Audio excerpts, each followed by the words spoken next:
Philadelphia is known for lots of things. Philly cheesesteaks, the Liberty Bell, the Eagles. But also in the print world, it's rush order tees. Today we're going to learn all about mixed media designs, which is going to be coupling one type of decoration with another to produce an awesome result. So let's go take a look.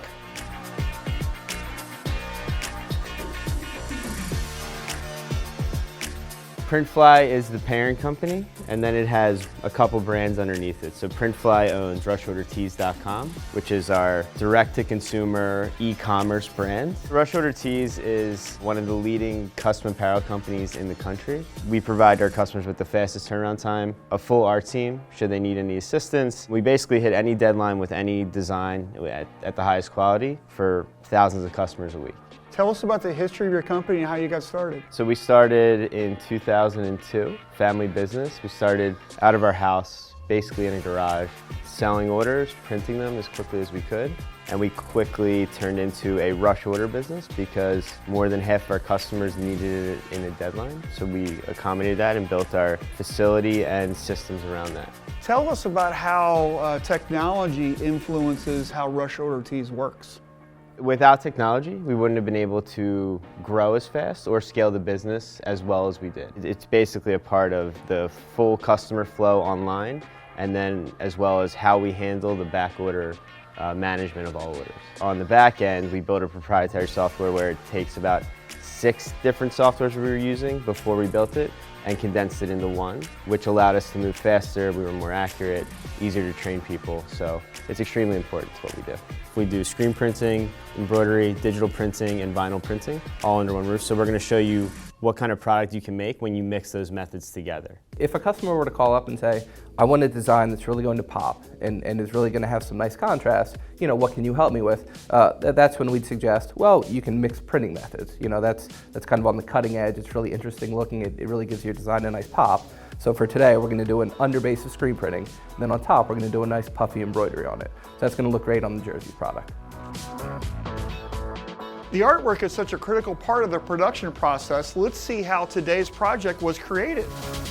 I'm with Casey Doran, the assistant art manager here at Rush Order. So let's talk about the art that we're doing today. Great. So this is a mixed media design, and we've got a screen print and puff embroidery. So talk about how you guys are building that file so it's easy for the customer and for production. So what do you guys do? So what we do is we actually have sort of a dual art team set up between the art department and the embroidery department. In the art department, we'll handle the screen printing setup, and then we'll send it over to embroidery so that way they can ensure the correct setup on the production end. So that way we have everything aligned correctly in both sets of designs. That's awesome. So the purple part is the screen print. Yes. And we're going to print an underbase, and then we're going to print the purple on top. So we utilize an underbase in order to make sure the ink color prints vibrantly on top of the garment. Otherwise, the ink might start to sink in a little bit. Right, so let's talk about the purple. You guys use a lot of stock colors, and I've got this awesome t-shirt that you guys use with all of your stock colors. Yeah. Right? So where's the purple on here? So the purple we're going to be using is right down here. It's this light purple color. Right. And we chose this because it was going to be the closest match to the purple sleeves that the design is going to be printing on. Okay. And the reason why we use stock colors is because it gives a customer an easy range of colors to choose from. So that way they're not sitting there with a big Pantone book trying to figure out what color to use for their design. Right. It just makes it easier for them as well as for production because they can go straight over to the bucket colors. We have these out on the floor. Right. And they can grab the color, go to their press and start printing it. Joe, tell us exactly what Aiden's going to do to make this shirt awesome. We got a really cool design here. He's going to ink up the screens. He is going to start setting up the design so that everything's in register. Again, it's going to take him probably seconds, which he just did. He's putting a little tack on his boards to make sure the shirts stick firmly. Right. He's going to run the correct ink color over the screen after it's loaded. Right. He's using an underbase with a purple on top. We put a little bit of puff additive to it since we're going to be doing embroidery on top. Right. To just give it a little bit more firmness so that the Okay. embroidery doesn't chew it What up. percentage are you adding, do you know? Anywhere from 15 to 20%. Really, Okay. he's eyeballing that a little bit. We Right. will play around with that, but then we Right. will leave notes in our in-house system to Okay. ensure that the customer will get the same product each and every time. So once Aiden is done, he'll actually throw the shirt onto the belt, which will cure it.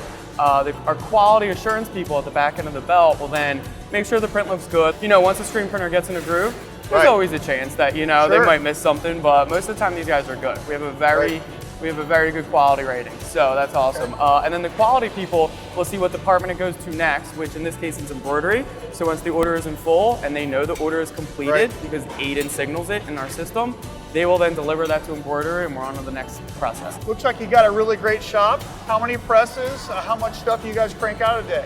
Well, we have about 21 manuals. We have 1 single head and we have 11 autos. So we're cranking out anywhere on our autos from about 7,000 to 8,000 shirts a day. We're Right. hoping to reach our goal of 10,000 shirts a day. Okay. And our manuals are getting anywhere from like about 1,000 to 2,000 shirts out a day. Wow, that's incredible. How many screens do you guys go through a day? Anywhere from 600 to 800 screens a day. Holy smokes, that's fantastic. Yeah. We're doing a mixed media design, so it's going to be screen printing and then embroidery. So logistically, how do you figure that out? So we actually have an in-house development team who created our system called the CRM. So we're actually scheduling it, for screen printing first. Aiden here can actually see everything that's going on behind the scenes from our in-house system. So he'll see that the screens are made. We have someone that actually brings him his screens. We have someone that actually brings him his shirts as well. He'll do a second double count just to make sure they're correct. We'll get the screens made, we'll put them up on press, and then he's ready to print. Does he have a printed production schedule? Is everything just digitally? Looks like he's got a computer monitor back there. He's got his own system? Everything from our expo team to reclaim to screening has their own computer systems that communicates to everybody through the building where we are at in the process. And so we're using a Jersey's color block hoodie that is a 50-50. So Yeah. talk about the underbase, right? So do you use a special ink for that? Do you have your own blend? What do you guys do? We use a poly blend on all shirts. It's just easier for us to, limit the amount of thinking the printer has to do, limits their thinking so Right. that they can, just carry on with each job equally. So we're with Mikey, who's the digitizer for our project. So show us how you digitize and how you prevent thread breaks on puff embroidery. The difference with puff embroidery compared to like a normal embroidery job is we'll beef up the density on the file and we'll run the machines a little bit slower. So that way when it's printing on like the screen printing portion of the garment, it creates fewer thread breaks.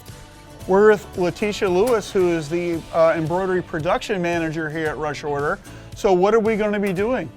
We are going to be embroidering on these marvelous hoodies, some 3D puff embroidery. What do we need to do for the puff?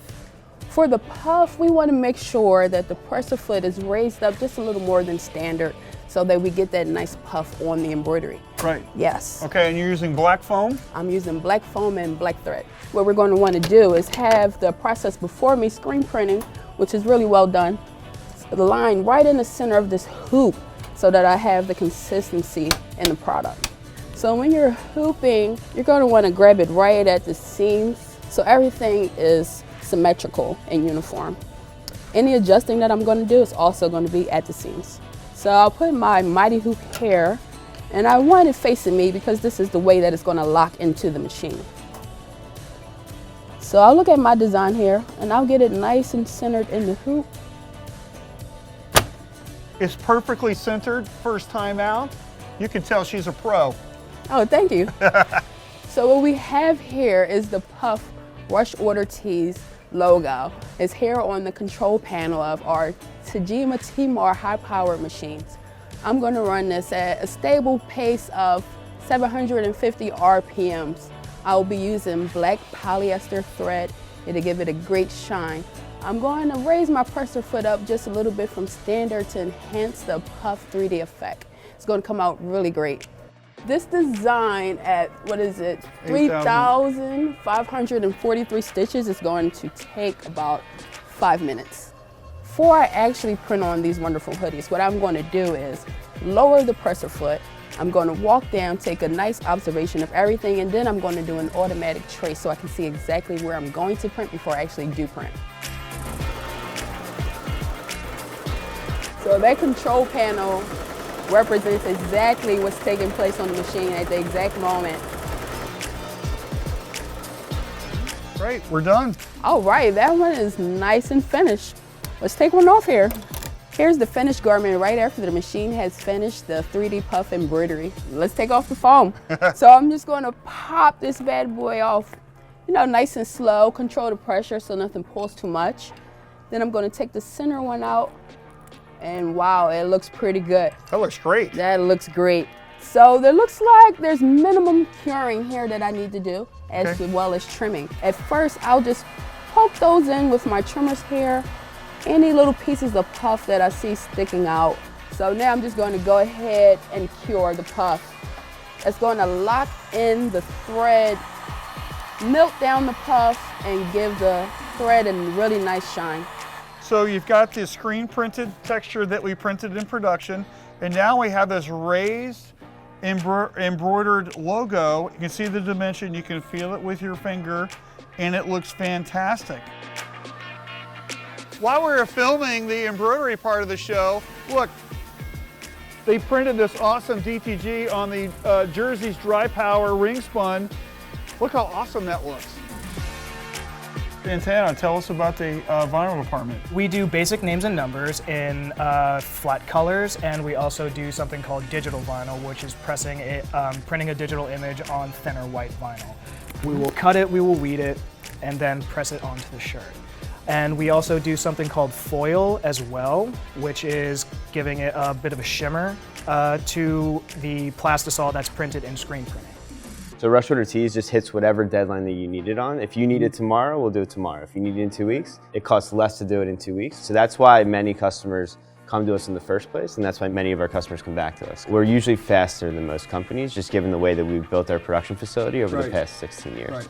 You guys are the kings of getting stuff out, right? Yes. So how do you leave room on your schedule for that job that you don't even know is coming? We will get 1,000 piece due in California tomorrow. Right now, my autos are stacked with orders. It does take a massive amount of communication from every single person in the production department. And that's from embroidery, vinyl, DTG, and screen printing. We share a lot of print methods within this building. A lot go DTG fronts, screen printing back, so these guys need to communicate. All of vinyl has screen printing fronts because we're doing names and numbers on the back for teams, and they're getting their logo really cool on the front. A lot of communication going around this building, which is pretty cool. Awesome. Hey, I want to take a break from all this arduous filming we're doing today. Kobe, you have that great break room with the basketball hoops, and you got a lot of really fun things here. How does that work with keeping your employees engaged and really wanting to come to work? So we've been through a lot of different environments through the evolution of the business. We had the ability to build a facility and make it a really nice place to work. We didn't know at the time that it would start influencing the culture a lot more than it did. Because if people are in a nice place, they respect it more. They actually act differently because it's not just a facility that's not well kept. It's a very well kept, well designed facility, really meant to allow people the space to have a nice break or to sit down and maybe rest for a little bit or grab a snack if they want. So it's just the little things that add up to people just being overall happier about coming to work rather than sitting on a cardboard box all day. Really holding people to the highest standard when it comes to quality and attitude. Like, everyone really appreciates it. So it's really important to have the highest standard when it comes to that. It's the mural on the wall. You can see people not scared to express themselves. It's a pretty cool, fun place to be.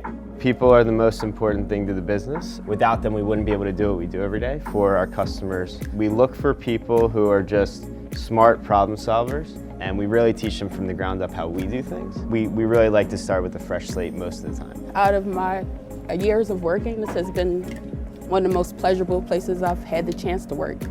It's the people, it's the community, it's the being felt that you're of value, and being able to make things great for people out in the world and feeling connected with my environment. We work with the highest quality people. We use the best technology. We use only the best equipment. We use only the best supplies because it allows you to get the quality product that our users like to use here, our people, and then also our customers appreciate. And that's a wrap. We had so much fun today at Rush Order Tees, learning all about multimedia decoration. And look how awesome this looks on the Jersey's color block hoodie. We've got a screen print, we've got the embroidery, the puff embroidery, and it's raised off the shirt, and it looks fantastic. It's got a nice shine to it, and I'm sure anybody would love to get something like this. You can see how easy it is to produce. Tune in next time for another episode of Adventures in Apparel Decorating.